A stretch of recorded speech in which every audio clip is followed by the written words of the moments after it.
Hello friends, once again welcome to my channel Physics की पाठशाला. Now today I am presented before you to discuss a very important concept of class 11th physics chapter 3 motion in a straight line, and the topic is determination of the relative velocity. This is the second video on my channel on the topic relative velocity. In my previous video, I have discussed the relative velocity on the topic that when the both two objects are moving in the same directions or in the opposite directions.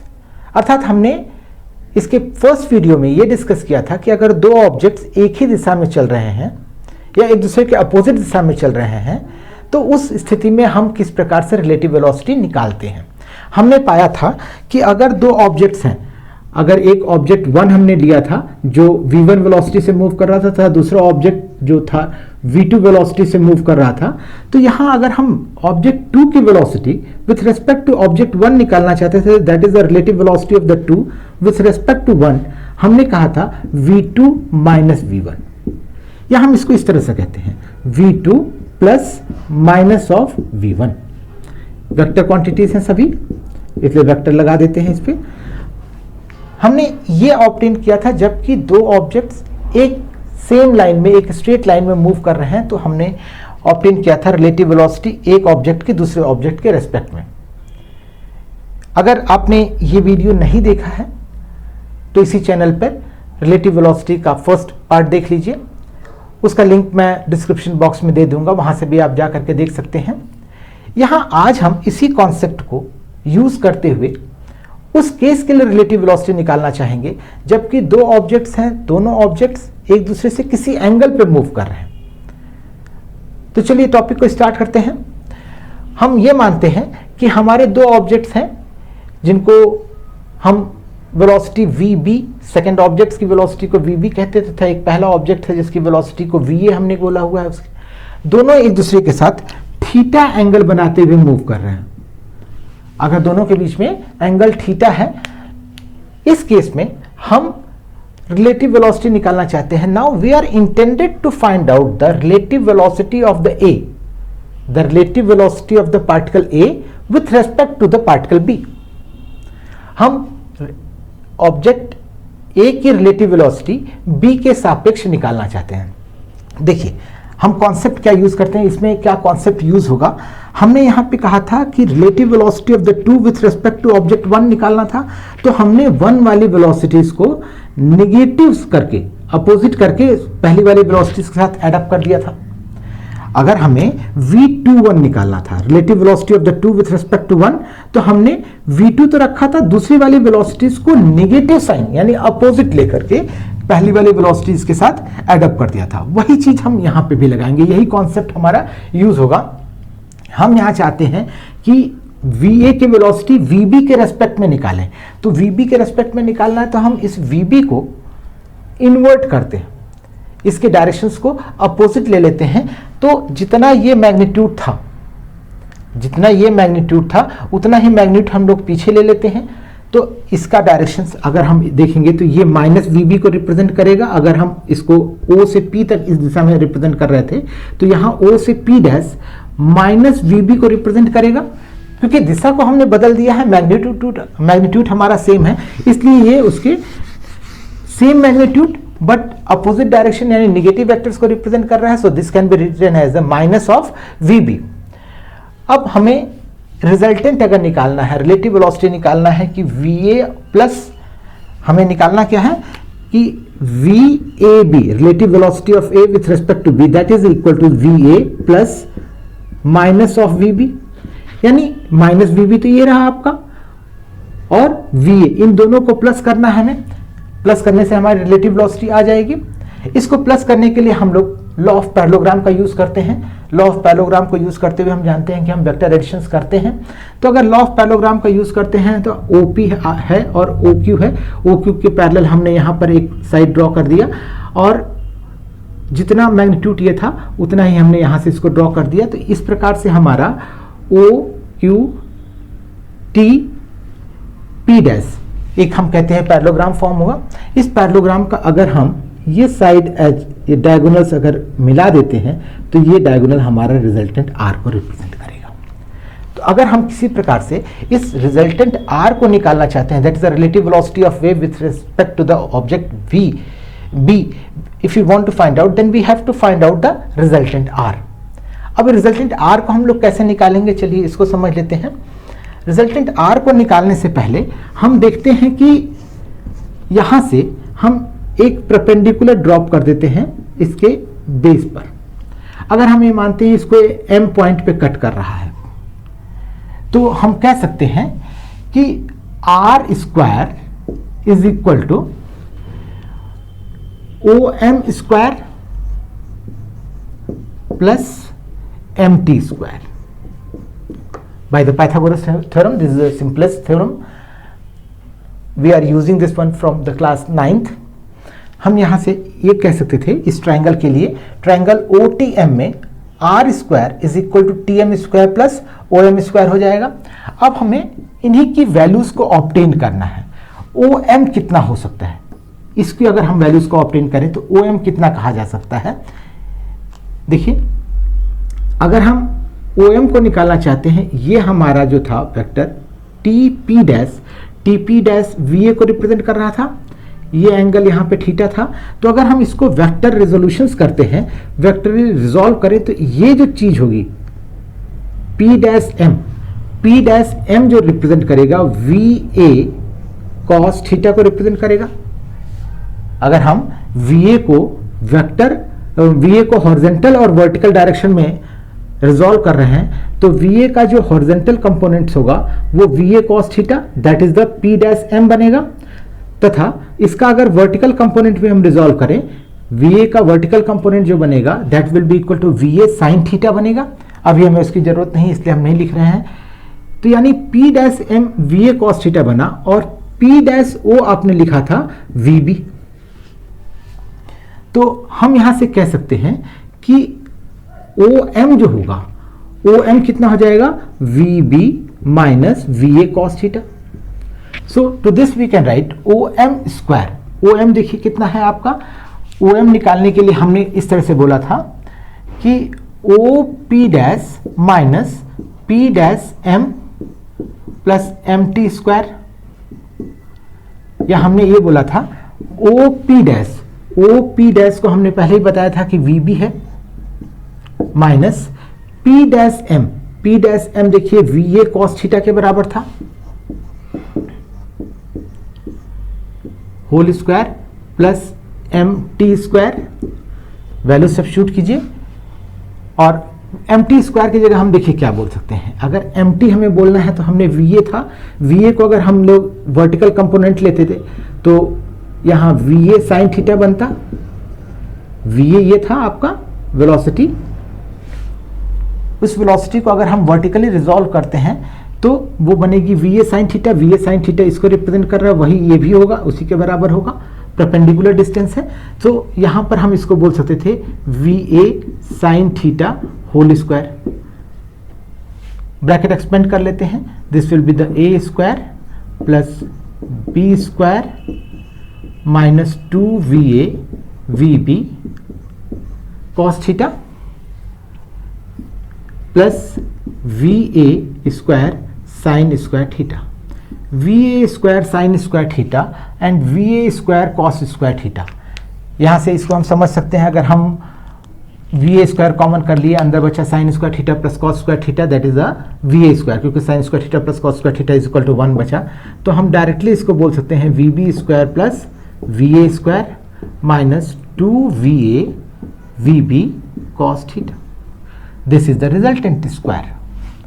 तो अगर हमें resultant निकालना है तो directly we can write whole under root VA square, इसी को थोड़ा सा रीअरेंज कर लेते हैं, VA स्क्वायर को पहले कर लिया, VA square plus VB square minus 2VA VB cos of theta. In this way we can obtain the resultant of the two vectors or the two velocities if both of them are moving at certain angles. तो हम यहाँ पर जो resultant हम निकाल रहे थे वो रिजल्टेंट ही हमारा इन दोनों VA माइनस VB को रिप्रेजेंट कर रहा था, that is the relative velocity of the object 1, object A with respect to object 2 को रिप्रेजेंट कर रहा था। तो यहाँ से हमारा रिजल्टेंट या रिलेटिव वेलोसिटीज को हम लोग ऑब्टेन कर सकते हैं। अगर हम ये कहते हैं कि दो ऑब्जेक्ट्स थे, यहाँ से देखिए कुछ केसेस भी हम लोग डिफाइन कर सकते हैं, बता सकते हैं, जो हमने पिछले वीडियो में भी पढ़ा था। यहाँ से बड़ा सिंपली हमें दिख सकता है। अगर हम ये कहते हैं कि ये दोनों ऑब्जेक्ट थीटा एंगल पे मूव कर रहे थे तो ये केस बनता है। लेकिन अगर दोनों ऑब्जेक्ट एक ही दिशा में मूव कर रहे हैं, दोनों ऑब्जेक्ट अगर एक दिशा में मूव कर रहे होंगे तो उस स्थिति में थीटा की वैल्यू 0 हो जाएगी। थीटा की वैल्यू 0 होने का मतलब हमारा देखिए रिजल्टेंट कितना बन जाएगा, जो रिलेटिव वेलोसिटी होगी VA और VB की, VA की रिलेटिव वेलोसिटी VB के रेस्पेक्ट में अगर हम निकालें तो कितनी हो जाएगी, -2VA VB into cos of 0 degree, cos 0 की वैल्यू 1। सो ये इतना कन्वर्ट हो जाएगा a square plus b square minus 2ab। So to this can write VA minus VB whole square under root, this is the r। So the r directly we can write VA minus VB। यही चीज देखिए हम लोगों ने सबसे पहले निकाला था, जो प्रीवियस वीडियो में निकाला था कि अगर दो ऑब्जेक्ट्स हैं, दोनों ऑब्जेक्ट्स एक दिशा में मूव कर रहे हैं तो वहां पर हमें relative velocity of A with respect to B निकालना होता है। तो A की वेलोसिटी में से B की वेलोसिटी को हम माइनस कर देते थे, यहाँ से क्लियरली फिर समझ में आ जाता है। लेकिन अगर इसका केस अपोजिट होता, सेकेंड केस हम लेते थे कि अगर ये अपोजिट केस होता, that is the second object is moving in opposite direction of the first one, तो वहां पर इन दोनों के बीच में बनने वाला एंगल 180 डिग्री होगा। 180 डिग्री होने के केसेस में यहाँ पे cos 180 डिग्री रखेंगे तो हमारा देखिए रिजल्ट क्या बनेगा, cos 180 डिग्री, cos 180 डिग्री की वैल्यू -1। तो यहाँ पर ये -1 होकर के ये प्लस करवा देगा, तो यहाँ पर VA प्लस VB का whole square, that is the resultant velocity will be equal to the VA plus VB। इसी से हम लोग कहते थे कि अगर दो ऑब्जेक्ट्स एक दूसरे के अपोजिट डायरेक्शन में मूव कर रहे हों तो उस स्थिति में दोनों ऑब्जेक्ट्स के लिए रिलेटिव वेलोसिटी सिंपली दोनों की वेलोसिटीज को प्लस कर देता है। तो ये स्पेशल केस था कि जब ऑब्जेक्ट्स एक स्ट्रेट लाइन में एक डायरेक्शन में मूव कर रहे हों। लेकिन अगर हम जनरलाइज करते हैं तो हम उसके लिए कह सकते हैं कि अगर ऑब्जेक्ट्स हमारे एक डायरेक्शन में मूव नहीं कर रहे हैं बल्कि किसी एंगल पे मूव कर रहे हैं तो उस स्थिति में अगर हमें रिलेटिव वेलोसिटी निकालनी है तो हम इस फॉर्मूले का यूज करते हैं।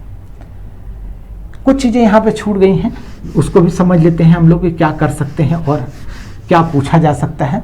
अगर हम ये कहते हैं कि रिजल्टेंट जो है, ये रिजल्टेंट VA के साथ अगर बीटा एंगल बना रहा था, रिजल्टेंट जो R है वो VA के साथ अगर बीटा एंगल बना रहा था, तो हम ये जानना चाहते हैं कि इस बीटा को कैसे फाइंड आउट करें। यानी हमारे अलग अलग केसेस में आएगा कि हमारे जो रिलेटिव वेलोसिटीज बनेगी, रिजल्टेंट रिलेटिव वेलोसिटी, वो VA के साथ कितने एंगल पर होगी।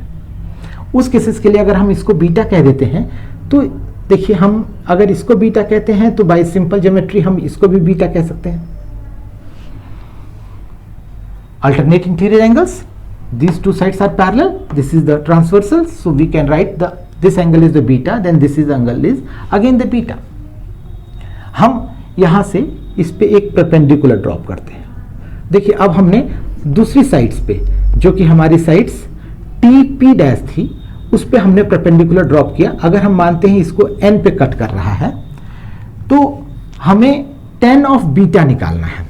tan ऑफ बीटा निकालने के लिए हम क्या कह सकते हैं कि tan beta in triangle ONT angle n is equal to 90 degree and angle T is equal to beta, so tan of beta can be written as tan beta perpendicular ON by base TN, ON by TN होगा। अब हम ON की value कैसे obtain कर सकते हैं। अगर हम ON की वैल्यू को ऑब्टेन करना चाहें तो देखिए ये कह सकते थे हम, हमारी जो ये वैल्यूज थी वो VB थी,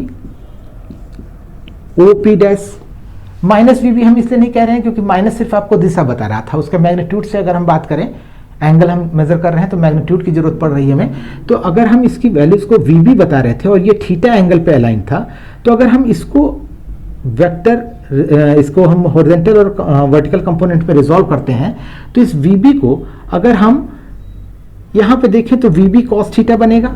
ये अगर NP डैश की बात करें तो ये VB cos थीटा बनेगा, तथा P डैश जो यानी ये अगर K तक जा रहा है तो ये वर्टिकल कंपोनेंट है, vertical component VB sine theta बनेगा। तो अगर ये VB साइन थीटा है तो ये ON भी VB साइन थीटा के बराबर होगा। So this ON can be written as VB sine theta. Is it okay? ON can be written as VB sine theta. इस VB वेलोसिटीज को हमने हॉरिजॉन्टल और वर्टिकल कंपोनेंट में रिजॉल्व कर लिया। अगर हॉरिजॉन्टल कंपोनेंट्स को हम इस VB को हॉरिजॉन्टल और वर्टिकल कंपोनेंट में रिजॉल्व करते हैं तो इसका horizontal component VB cos theta बनेगा तथा vertical component VB sin theta बनेगा। तो हमें अभी ON की जरूरत थी, ON यानी परपेंडिकुलर कंपोनेंट था इस VB का, वो VB sin थीटा हो गया। अब हमें अगर TN की जरूरत है, TN को देखिए हम लोग कैसे लिख सकते हैं, इस T से N तक की इस दूरी की जरूरत है तो हम इसको TP dash minus NP dash भी बोल सकते थे। अब अगर हम यहां पे लिखते हैं VB sin theta bye TP dash, ये हमारा कितना था? देखिए ये TP डैश है, ये वेलोसिटी VA के बराबर था, तभी तो हमने लॉ ऑफ पैरेललोग्राम बनाया था। जितना ये था उतना ही हमने यहां पर ड्रॉ किया था। तो हम TP डैश को VA बोल रहे थे माइनस NP डैश। इस NP डैश को जब आपने VB को रिजॉल्व किया था तो VB को रिजॉल्व करने पे देखिए vertical component VB sin theta लिखा था तथा horizontal component VB cos theta लिखा था। तो जो P डैश N था वो आपने VB cos थीटा लिखा हुआ है, तो P डैश N की जगह हम यहाँ पर VB cos थीटा लिख देते हैं। So in this way we can obtain that tan of beta is equal to VB sin theta by VA minus VB cos theta. ये वो एंगल होगा जिसपे कि रिजल्टेंट VA के साथ अलाइंड होगा, यानी रिजल्टेंट जो हमारा velocity of the particle A था उसके साथ रिजल्टेंट कितने एंगल पे दिखेगा, हमें कितने एंगल पे प्रतीत होगा, समझ में आएगा, बनाता हुआ दिखेगा, उसको निकालने के लिए हम लोग इस फॉर्मूले का यूज कर सकते हैं। इस प्रकार से आशा करता हूं कि अब ये टॉपिक काफी हद तक आपको समझ में आ गया होगा। अगर इससे आपको कुछ फायदा हुआ है, आपने वीडियो को देखा और कुछ कॉन्सेप्ट बिल्डअप करने में आसानी हुई, समझ में आता है, तो इस प्रकार के और वीडियो देखने के लिए चैनल पे बने रहें। वीडियो को लाइक, शेयर और सब्सक्राइब करते रहें अपने दोस्तों के साथ, तथा अच्छा और कॉन्सेप्ट अचीव करने के लिए इस पे बेस्ड जितने भी न्यूमेरिकल्स आप लगा सकते हैं उनको कोशिश कीजिए, लगाइए। अगर कोई डाउट होता है, कोई प्रॉब्लम आती है, तो आप चैनल पे ही एक अपना प्रॉब्लम्स डाल दीजिए, एक कमेंट डाल दीजिए, प्रॉब्लम्स लिख करके डाल दीजिए। डेफिनेटली वो प्रॉब्लम्स आपकी बहुत थोड़े समय में ही, जैसे ही हमको ऑब्जर्व होती है, जैसे ही दिखती है, उसको सॉल्व कर दिया जाएगा। So here I would like to stop the discussion. Thanks for your kind support and your help that you have provided to me. Be on the channel and thanks a lot and bye bye till next video. Thanks.